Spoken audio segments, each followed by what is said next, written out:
করিমপুরের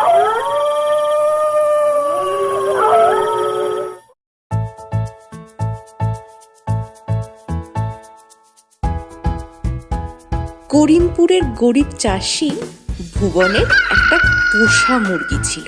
সেই মুরগির ডিম হাটে বেচে ভুবনের সংসার চলত। সে মুরগিটাকে তার ঘরের সামনে বেড়ার মধ্যে রাখত। কিছু দূরেই ছিল এক বিশাল জঙ্গল, আর সেই জঙ্গলে একটা পাজি শেয়াল থাকত। সে অনেক চেষ্টা করেও বেড়ার ভিতরে ঢুকতে পারত না।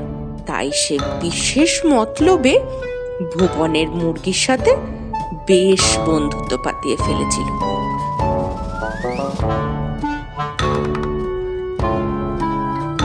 একদিন সন্ধ্যার দিকে মুরগিটা উঠোনে হেঁটে বেড়াচ্ছে।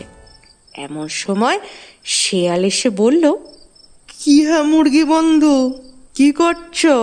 খাওয়া দাওয়া হলো? আরে শেয়াল ভাই যে, এই সন্ধ্যের দিকে একটু হাঁটাহাঁটি করছি আর কি। তুমি এদিকে কি করতে?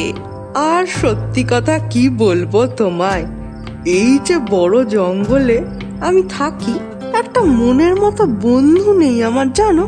তাই তো তোমার সাথে একটু গল্প করব বলে চলে আসি। আর আর এই যে তোমার মধুর গলার স্বর, আমি তো সকাল সকাল তোমার ডাকে ঘুম থেকে উঠি। তুমি একটু বেশি প্রশংসা করো শেয়াল ভাই। কই আর তো কেউ এরম বলে না। সেই তো ব্যাপার গো, সবার প্রশংসা করার মতো মন থাকে না। এই যে আমি ভাবি, তো তুমি যদি আমাদের সঙ্গে জঙ্গলে থাকতে কত ভালো হতো। তোমার মিষ্টি মধুর ডাকে সকালের ঘুম ভাঙতো। কি যে তুমি এই বন্দি হয়ে থাকো না, দূর। কি যে বলো, মালিক আমার বড্ড ভালো মানুষ। আমি ডিম দিই রোজ, আর মালিক আমায় পেট ভরে খেতে দেন। আমি বন্দি কই, আমি তো ভালোই আছি। সে কি, তুমি তোমার ছানাদের বিক্রি করো? সেটা তুমি আবার গর্ব করে বলছো? ছি ছি বন্ধু, ছি। কিন্তু শিয়াল ভাই, এটাই তো নিয়ম। আমায় মালিক পোষেন, তাই আমাকে তাকে ডিম দিই। এতে খারাপ কি আছে? কি বলছো তুমি বন্ধু? তুমি একজন মা হয়ে নিজের সন্তানদেরকে বেঁচে দিচ্ছ, আবার বলছো কি ভুলেতে? কই আমাদের জঙ্গলে তো এরম হয় না কখনো। আমরা নিজেদের মতো স্বাধীন হয়ে বাঁচি। তুমিও চলো, মহা আনন্দে থাকবে আমাদের সাথে।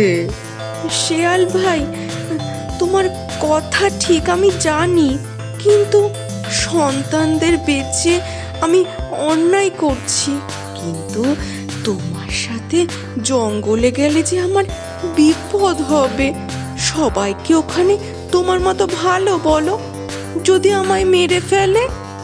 দুঃখ দিলে বন্ধু, তোমার শিয়াল বন্ধু থাকতে অন্য কেউ তোমায় খাবে?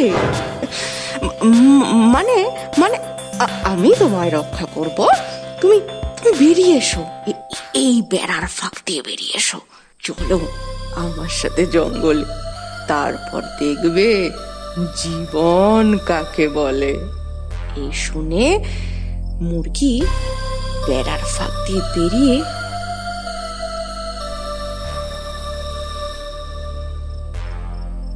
শেয়ালের সঙ্গে জঙ্গলের দিকে যেতে শুরু করলো। কিছু দূর যেতেই ঘাড় মুটকে ধরলো মুরগি।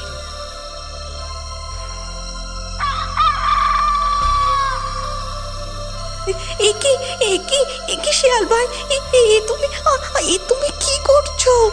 অনেক বোকা দেখেছি, তোমার মতো বোকা দেখিনি এর পরের জন্মে।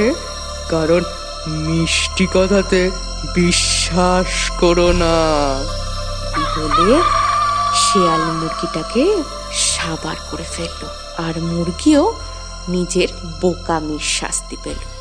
গল্পটা ভালো লাগলে লাইক করুন, কমেন্ট করে জানান কেমন লাগলো, শেয়ার করুন নিজেদের বন্ধু বান্ধব আর রিলেটিভদের সঙ্গে, আর অবশ্যই আমাদের চ্যানেলকে সাবস্ক্রাইব করে দিন। আর আমাদের নতুন নতুন গল্পের নোটিফিকেশন পেতে সাবস্ক্রাইব বাটনের পাশে বেল আইকনটা এক্ষুনি প্রেস করে দিন।